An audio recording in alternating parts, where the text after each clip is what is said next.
So I think my task was really to try to bring together a lot of the information, especially from the pathology standpoint, in terms of how we see and what we see in the clinic and how this helps us when we take care of our patients and also helps us in getting them better care. And so just to sort of start off with the most famous slide that I know of with the Gleason score, or Gleason grading, Dr. Gleason in the 60s, using 270 patients, hand drew the Gleason scoring, which to date we use and is, I think, the most important part of, at least as a urologist, when I'm talking to my patient and counseling them regarding what we need to do for that patient. Important information. I hope Dr. Klotz agrees with me because he just looked at me. So 50 years ago, if we take a couple of steps back as a urologist, there was really no screening. There was no digital rectal exam screening, so we didn't use digital rectal exams. The needle biopsy was in its just beginnings and wasn't really mainstream quite yet. Radical prostatectomy was very uncommon and at that time also very lethal. So it wasn't until the 1980s where that technique was perfected. Prostate specimens were also not very well examined or were not very well pathologically reviewed. And part of that is because there wasn't really much IHC techniques. But yet, Dr. Gleason was still able to really pinpoint and actually identify the various grading systems. 50 years later, because of what Dr. Gleason did, it is still, in my opinion, one of the most valuable prognostic factors, and especially for post-treatment to be able to help patients get further care if necessary, better surveillance programs, et cetera, et cetera. And then it is widely adopted within at least the urological oncology field as one of the most important factors in terms of when we're making our decision, or the treatment decision making with our patients. When we sit down and actually speak to them about what their options are, I think the Gleason score really drives us in terms of that. So I'm going to try to give you guys a little story here. So we'll start off with some clinical information. We'll go into the ISUP pathology consensus statements from 2005, 2014, and really try to tie in together how and where we are going with Gleason scoring in terms of urology and how we are going to use it to help our patients. So the important factors, in my opinion, from the urology standpoint, Gleason grade is one of the most important predictors, like I said a couple of minutes ago. It is included basically in all the steps that we use in terms of clinical decision making, and this was so important that we even made tables. So in my opinion, if you make a table using something, it's got to be important because it's in multiple publications. And so initially the Parton tables, and I like to point out the Parton tables because in my opinion, this kind of shows you the importance of Gleason scoring, because you can see that while PSA is an important tool, and we can have a whole discussion on PSA as a screening tool at some other point, what you can see is that the PSA doesn't necessarily correlate with what the Gleason score is. So low PSAs means you can still have a high Gleason score in your prostate, where high PSAs mean you can also have a low Gleason score in your prostate. And so I think that goes to show the value of what the Gleason score is. One couple of things I like to point out, which are risk stratification tables. We use risk stratification tables in the clinical decision making. They're very important. I mean, I think that there are a number of different risk stratification tables that we can come up with. There is one slide that I had with the 20 different definitions of what a low-risk prostate cancer is based on the different institutions and different parties that had defined them. But I think the one thing that I really want to point out is that when you look at intermediate risk or high-risk patients, we've been, for the longest time, grouping the Gleason 7s, the 3+4s, or the 4+3s, all under the same risk stratification, which is a intermediate risk patient, and then all the 8 through 10s as a high risk, and then we'll sort of get back to that a little later. And I think this is important because really, while we were grouping all the patients based on Gleason scores, PSA scores, and DREs into these very large groups, there is a difference in this, and we are just now really starting to get more data and identify that we may need to separate out these groups. A Gleason 3+4 may not be the same as a 4+3. And really this very nice manuscript from JCO about 10 years ago, so from the group down at Cornell, looked at 693 prostatectomy specimens, 119 biopsy specimens from the physician's health study and health professional follow-up part of the study. And really what they looked at was the 3+4 versus the 4+3 versus the 8s versus the 9 and 10s. And using the patients who had Gleason 3+4, using the patients who had Gleason 6 as their reference, you can see that a patient who has a 3+4 compared to a patient who has a 4+3 has a 3-time increased risk of having a prostate cancer mortality. And then the Gleason 8s goes up to 7, and then there's a significant difference between the 8s and the 9 and 10s from 7 to 19. And so really, while we are always thinking about these groups in terms of risk stratification together, this is really starting to show us that we need to start thinking about these differently. And so what have we learned? We've learned a lot about prostate cancer treatment, about prostate cancer outcomes in the last 30 or 40 years. And obviously Dr. Klotz, who's going to give us a great talk about active surveillance, I think, in my opinion, is one of the most important things that we've learned. And I think, and as well as focal therapy, which I think is the new wave and is also important. But I think that these types of treatments have really brought us back to the basics, where it's super important. It's very important to make sure that we really understand how these patients are graded, how their scores, what their risks are, and that we are actually doing it very accurately so we can offer them the best treatments possible. And Sarah Lewis just gave us a great talk on MRI, which it is part of my armamentarium for patients in terms of helping me make treatment decisions to guide those patients into treatment decisions.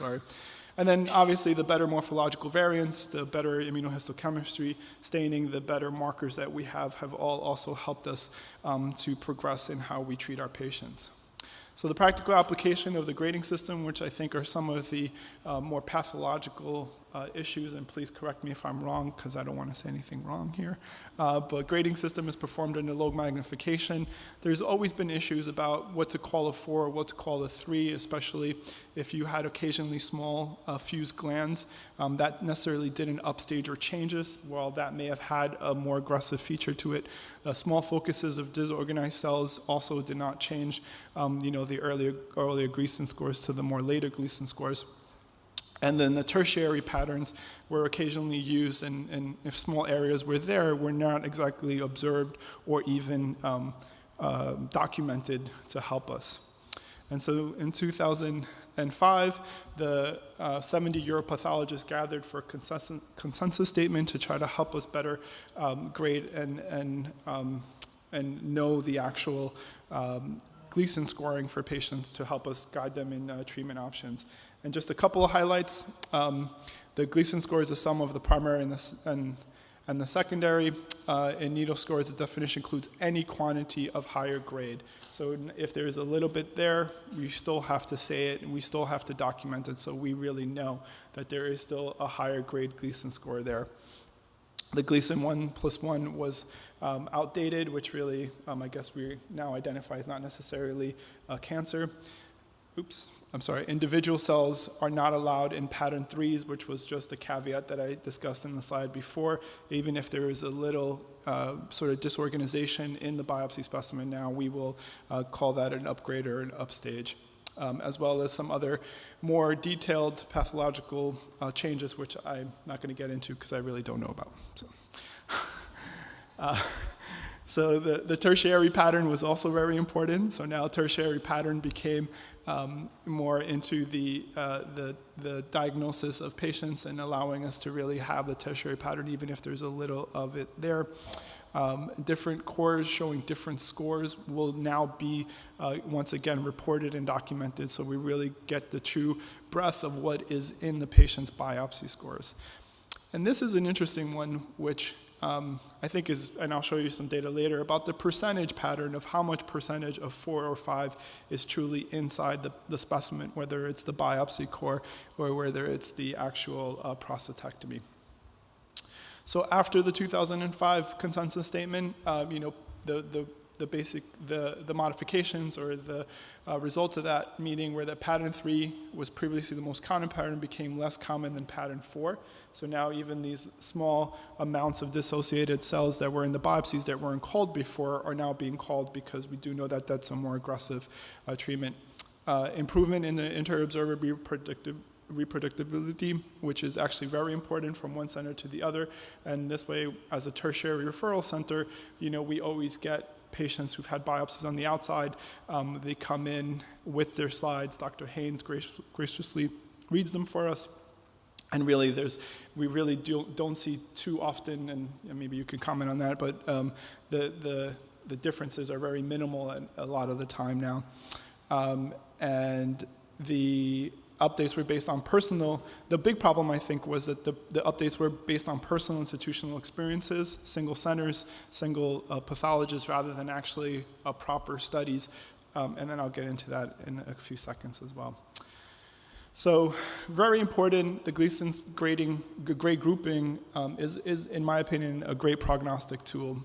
The grading system from 2 to 10, but 6 is the lowest score used. I've always had a real hard time with this, especially when it comes to my patients. When you sit down with the patient and you tell them you have Gleason 6 out of 10 prostate cancer, it is very difficult, and it takes 15 minutes for me to really truly explain to them that it's the earliest cancer you can have. It's basically a 1. So don't let that fool you. But it does take convincing for patients to really truly help them understand that it is an early cancer, especially when you say it's out of a 10-based system. So a lot of patients will have some fears of getting less radical treatments if they hear Gleason 6 out of 10, and you definitely need to spend some time with them. The various Gleason scores have been grouped, which I think I've mentioned this before. So I think that this is something that we are really now in the forefront of changing and really understand a lot more. A Gleason 3 plus 4 is not the same as a 4 plus 3, and definitely an 8 is not the same as a 9 or a 10.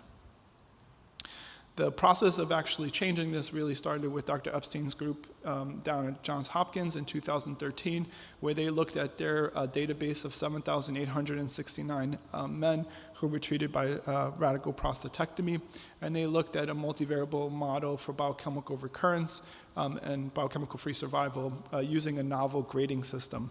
The grading system, which is called the Prognostic Gleason grade grouping, is a 1 out of 5, which makes it a lot easier now, in my opinion, when I tell a patient that you have a PGG1 rather than a 6 out of 10, and that's really a Gleason 6.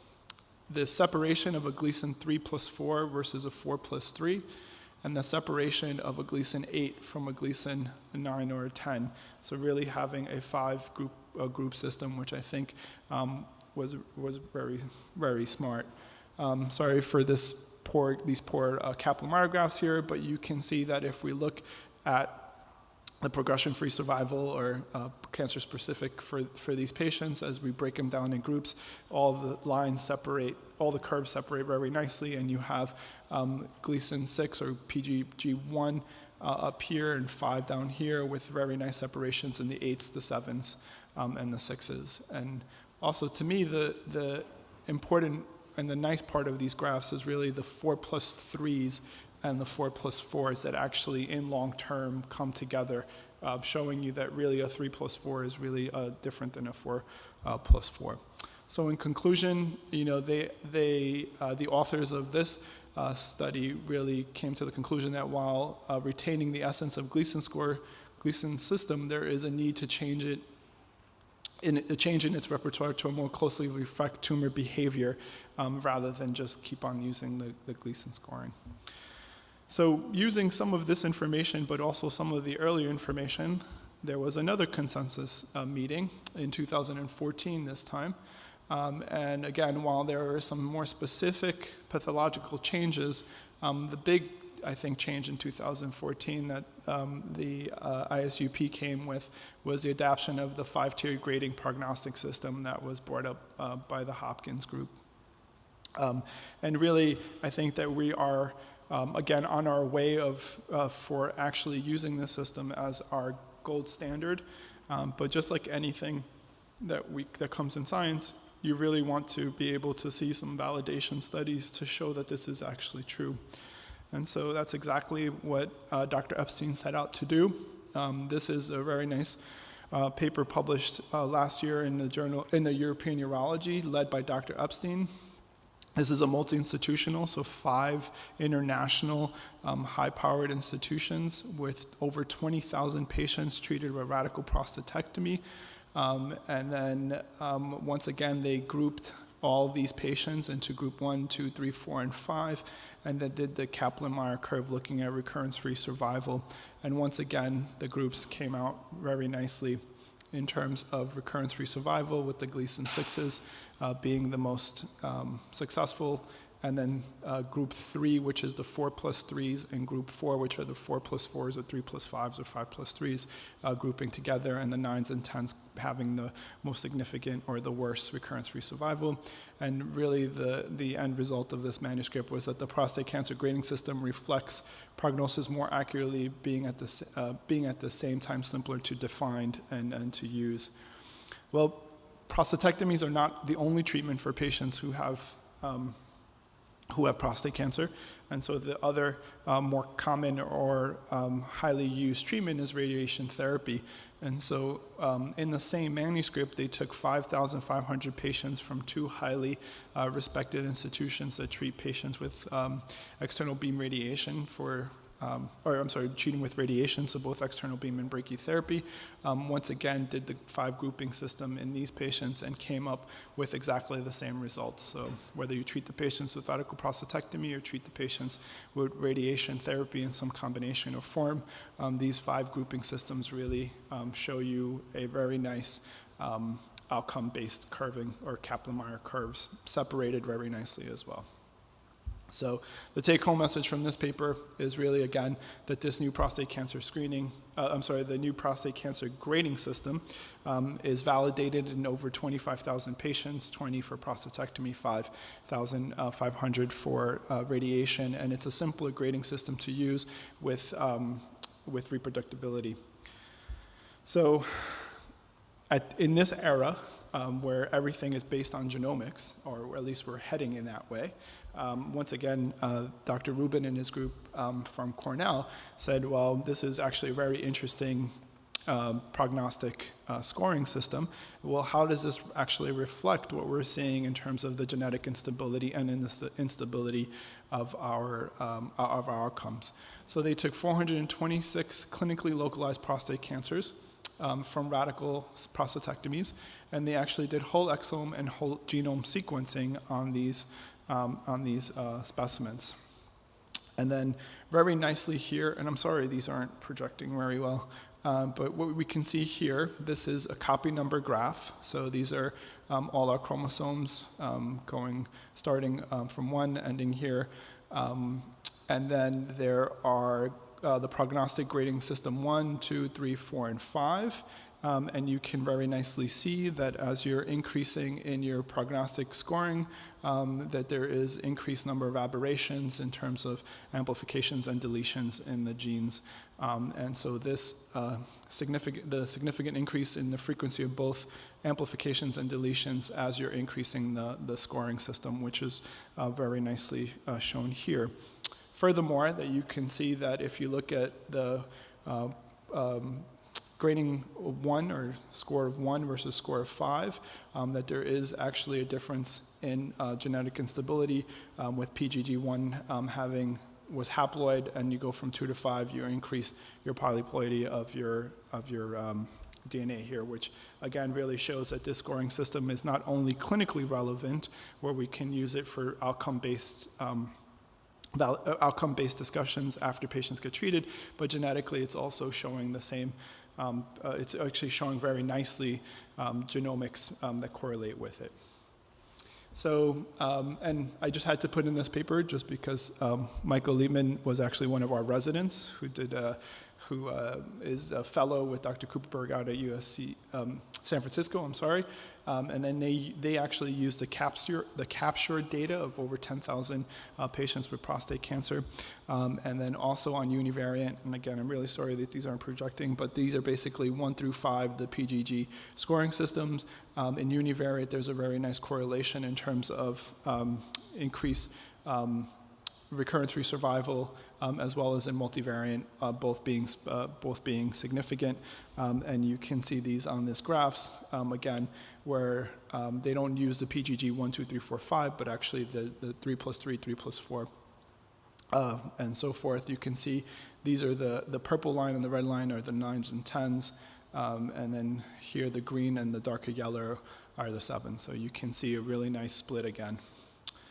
So clearly, these are two very large patient studies using the prostate cancer, the prognostic Gleason grading score that actually show the validation and how very nicely it correlates with the patient outcomes and recurrence-free survival based on treatment, genomics, and so forth. So I really think that this, in my opinion, is enough data that this scoring system should be moved to the forefront while maintaining the actual integrity of the Gleason score, because that's what still this is based on. It's still based on the Gleason scoring.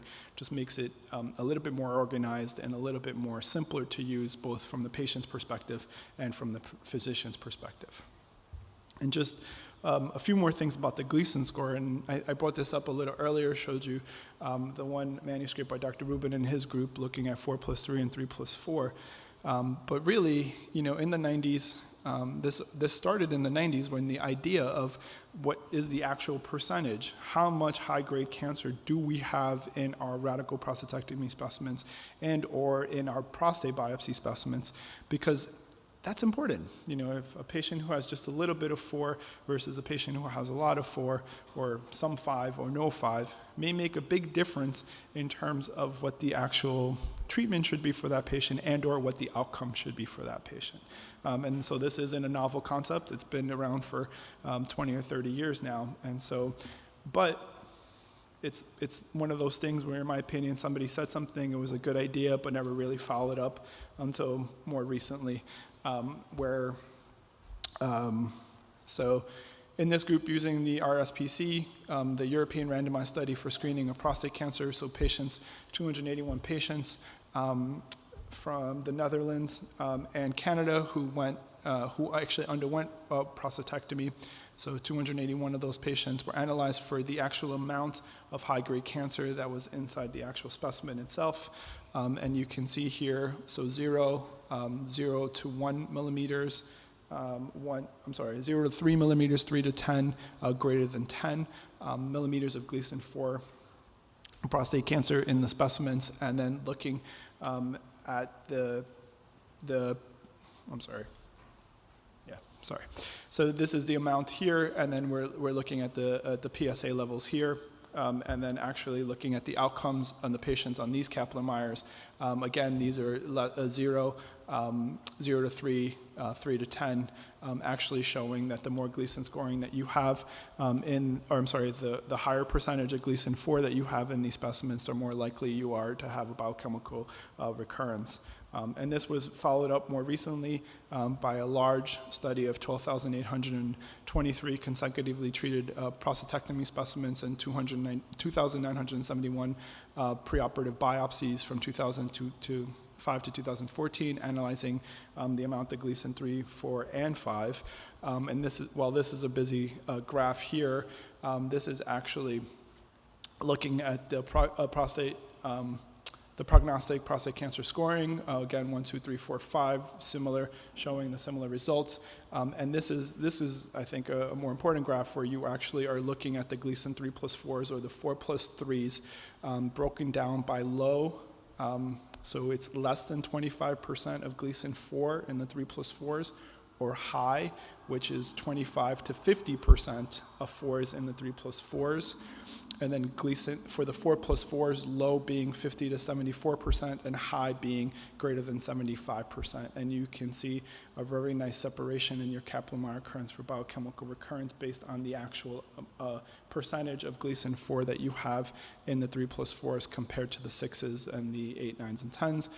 While this is a very busy Kaplan-Meier, this actually breaks it down by minute percentages, but you can see that even by doing that, you get these very nice separations. So clearly, the amount of high-grade disease that you have in these tumors is important, and it does actually predict your outcome for those patients. So patients who have higher grade may need some adjuvant therapy, clinical trials, radiation if they got prostatectomy or something to that extent.